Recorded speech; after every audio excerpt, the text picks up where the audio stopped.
Hello everyone, you are watching entertainment live as well as ABP live. आपके साथ मैं हूं वंशिका शर्मा और मेरे साथ है Karan Rajdan sir for the very second time and Aradhana. Glad to see you here. कैसे हैं दोनों आप?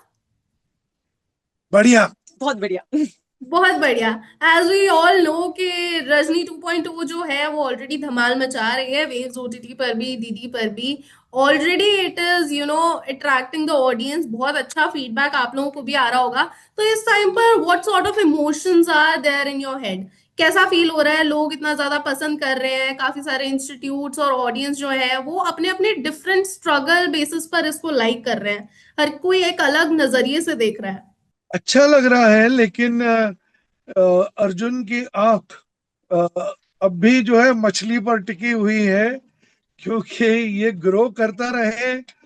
जो लोग अब तक नहीं जानते हैं कि रजनी 2.0 वेव्स ओटीटी पर और डीडी नेशनल पर आ रहा है, तो उनके लिए हम कोशिश करते हैं कि उन तक ये बात पहुंचे। और आज के शोर में कोई भी आवाज अ, अपनी ऑडियंस तक पहुंचानी वो आसान नहीं है। लेकिन आप जैसे लोग और आप जैसी ऑर्गेनाइजेशंस ये काम हमारे लिए बखूबी कर सकते हैं। आराधना, इट इज सो मैं बस नाइस ये टू कहना सी यू। चाहती हूँ कि हाँ जी, हम बताइए। बहुत खुश हैं, हम बहुत होपफुल है और बहुत ग्रेटफुल है इस वक्त कि इस प्यार तो मिल रहा है, लेकिन जो प्यार उस वक्त आप सबने दिया है, हम चाहते हैं कि आप लोग के थ्रू ही हम वो और पहुंचा सकते हैं लोगों की। रजनी वेव्स और डीडी नेशनल पे आ रहा है, तो प्लीज देखिए। और जितना ज्यादा लोग देखेंगे उतना उतना ज्यादा वो रिलेट कर पाएंगे, उतना ज्यादा रजनी और आगे जा पाएगा। अच्छा, रजनी का जो किरदार है ना Aradhana, I must tell you it is not that easy. लेकिन लोग अभी ही आपको बोलने लगे हैं that you are the worthy torch bearer of the Rajni's legacy. I know कि काफी डिफिकल्ट रहा होगा, बट ऐसा रोल निभाने के लिए कोई बैगेज था इमोशनल या फिर कल्चरल? बिकॉज एक ऐसा कल्ट कैरेक्टर है वो जो कि सबको बहुत सालों से पसंद है। आप बिल्कुल सही कह रहे हैं। आई मीन ये एक रिस्पॉन्सिबिलिटी है, जिम्मेदारी है मेरे ऊपर कि जो प्रिया मैम ने बखूबी तौर पे ये जो किरदार निभाया है, वैसा अगर मैं 1% भी निभा लूं और अगर लोगों तक वो मैसेज जा रही है, तो इट्स अ ह्यूज थिंग, बहुत बड़ी बात है। Thank you for saying that. और आई मीन क्या बोलूं मैं, आई एम रियली ग्रेटफुल। और मैं बस मेहनत और करती रहूंगी, मैं जस्टिस और करती रहूंगा। और डेफिनेटली करण सर है, उनकी गाइडेंस में मैं और सीखती रहूंगी, जानती रहूंगी, तो और हम ग्रो कर सकते हैं। सर, जैसा कि मैं कह रही थी कि आप हमेशा वही वाला दाव खेलते हैं जो बहुत ज्यादा डिफिकल्ट रहता है।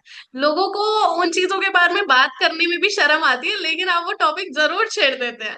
यहाँ पर भी ऐसा ही है। तो जिसने नहीं देखा है बता दीजिए किस किस चीजों के बारे में बात होने वाली है।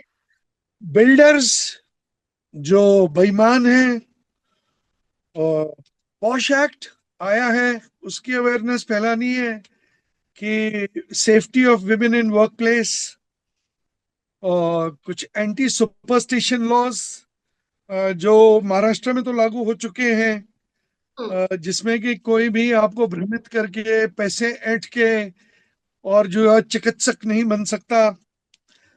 और जो इस हफ्ते यानी कल से जो आएगा वो डिजिटल अरेस्ट के बारे में है। हम्म। और ऑडियंस ये जानेगी डिजिटल अरेस्ट जैसी कोई चीज नहीं होती है। तो कुछ बैंक्स, कुछ गवर्नमेंट के एड्स तो इस बात को अवेयर करवा रहे हैं दर्शकों को।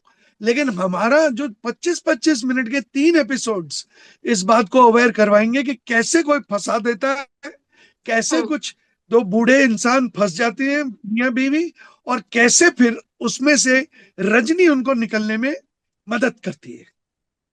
ठीक है।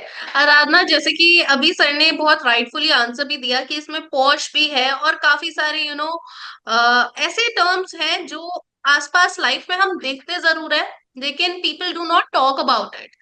जैसे कि पॉश हो गया, we all have a different story in our minds and we have actually felt that कि कोई भी कहीं पर भी सेफ फील नहीं करता है। अगर आप किसी से भी पूछोगे, बी इट अ गर्ल और अ बॉय, कहीं पर भी किसी भी इन्वायरमेंट में वो सेफ नहीं फील करता।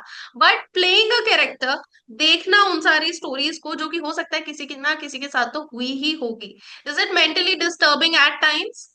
I wouldn't say that it's mentally disturbing, Shwani, but it's a very learning process, I would say. बहुत कुछ सीखा, जैसे पॉश एक्ट के बारे में मैंने सीखा, अ, अभी जो एंटी सुपरस्टिशन लॉ उनके बारे में मैंने सीखा, अभी रेरा एक्ट के बारे में मैंने सीखा कि क्या क्या लॉज होते हैं, हमारे राइट्स क्या होते हैं। अनफॉर्चुनेटली जो भी हमारी जनता है, कॉन्स्टिट्यूशन में राइट्स और ड्यूटीज अवेलेबल है, लेकिन हमने गहराई से पढ़ा नहीं, हमने ध्यान नहीं दिया।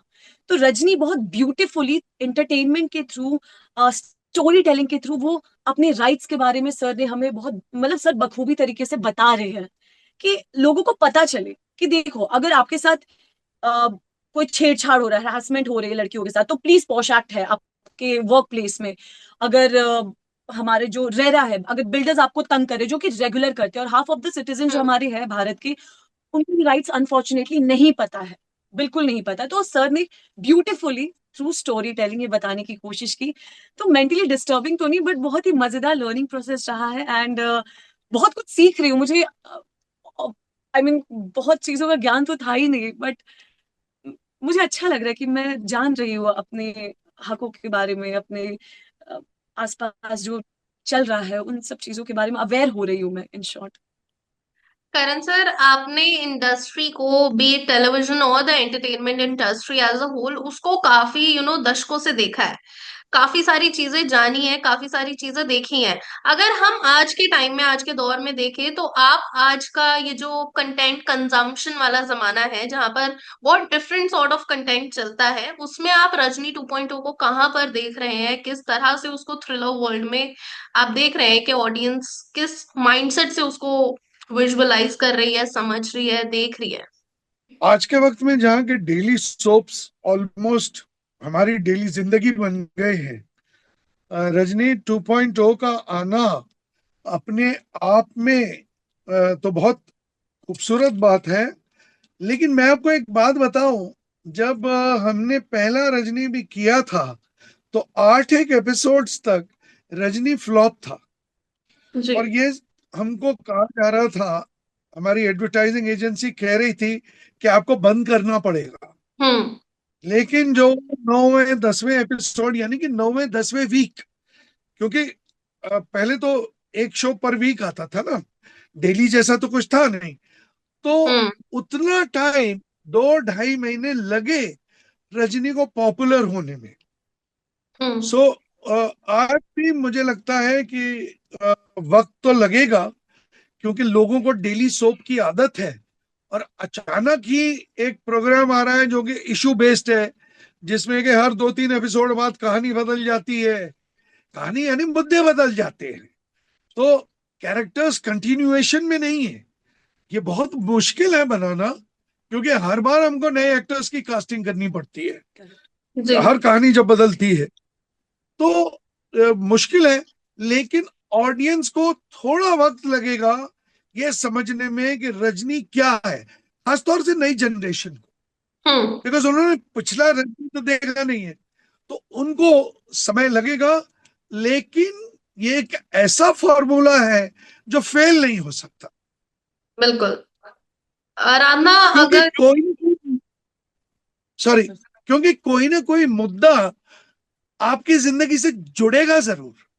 बिल्कुल, आराधना, अगर आज की हम लैंडस्केप की बात करें, where I have already mention, एक औरत भी सेफ नहीं है और एक लड़का भी कहीं सेफ नहीं है, एक फैमिली भी कहीं सेफ नहीं है और बुजुर्ग भी सेफ नहीं है। आज के टाइम पर अगर हम एक लार्जर ऑडियंस को रख के देखें, कोई एक ऐसा स्पेशल मैसेज जो अगर वो लोग रजनी 2.0 देखेंगे तो उससे जरूर they have a takeaway? जो करते हो, जो बोलते हो, उसके लिए अकाउंटेबल होना बहुत जरूरी है। और आवाज उठाना बहुत जरूरी है, चुप नहीं रहना है। रजनी में रजनी सवाल करती है, रजनी चुप नहीं रहती है, उससे जहां गलत दिखता है वो रोक रोक लगाती है, वहां पे उसके लिए लड़ती है। आजकल ये हो रहा है कि हम चुप बैठ रहे हैं, पता नहीं हम डर रहे हैं, घबरा रहे हैं, किससे घबरा रहे हैं, आई डोंट नो, लेकिन लोग जाने दे रहे हैं। एक केयरलेस एटीट्यूड भी आ गया कि ठीक है ना, हमारे साथ नहीं हो रहा है तो क्या हुआ, ये मैंने देखा है, एक्सपीरियंस है। या बहुत लोग डर जाते हैं कि यार हमारी औकात नहीं है कि हम उनसे लड़ सके, किन से लड़ सके। तो बहुत डिवाइडेड सोसाइटी में देख रही हूँ। तो मैं बस ये कहना चाह रही हूँ, जहां आपको लग रहा है कि आपके साथ गलत हो रहा है, बोलिए, आवाज उठाइए और अपनी चीजों को सामने रखिए। बोलने से ही हम्म। सोल्यूशन निकलता है। I just definitely. Want to say this to all my audience की सवाल करिए और बोलना सीखिए। और अभी इंस्टाग्राम पे हमारा रजनी 2.0 का पेज भी बन गया है, जो कि हम शेयर करना चाहेंगे अलग अलग चैनल्स के साथ और लोगों के साथ, ताकि अगर उनकी प्रॉब्लम्स हैं कुछ, तो वो हमको लिखें। हम्म। बिकॉज हमारे हम्म। पास एक फॉर्मर जज हैं, स्वाति चौहान, तो वो उनका हल लीगल तौर पे बता सकती है। जी। Karan sir, last but not the least, एक क्वेश्चन के साथ मैं इस इंटरव्यू को वाइंड अप करूंगी। इफ प्रिया जी आज देख पाती रजनी 2.0, सो उनके दिल में क्या फीलिंग्स होती, सीइंग हर लेगेसी ग्रोइंग? एक्चुअली मैं जो कुछ भी लिखता था उसके लिए उसके दिल में जो फीलिंग्स होती थी, वो तो शायद मेरे माँ बाप के ही दिल में होती होंगी। सो आज भी अगर वो देखती तो वो इतनी खुश होती। और फिर आराधना की शक्ल थोड़ी थोड़ी उससे लंबा फेस है तो मिलती भी है, तो वो कहती कि हाँ वाकई ये गुड्डू है जो बड़ी हो गई है अब। Hmm. She would be happy. ठीक है, thank you so much and all the very best for the upcoming episodes. नए नए राज खुलेंगे, नए नए चैप्टर्स खुलेंगे, नई नई सीख मिलेगी। And thank you so much ये लेगेसी कंटिन्यू करने के लिए, जिससे बहुत सारे लोगों के इमोशंस जुड़े हुए हैं। Thank you, Karan sir. Thank you. Thank you, Aradhana. Looking forward to see you soon again with something very, thank you. bold or the OG Karan style. Thank you. Vanshika, thank you. Thank you.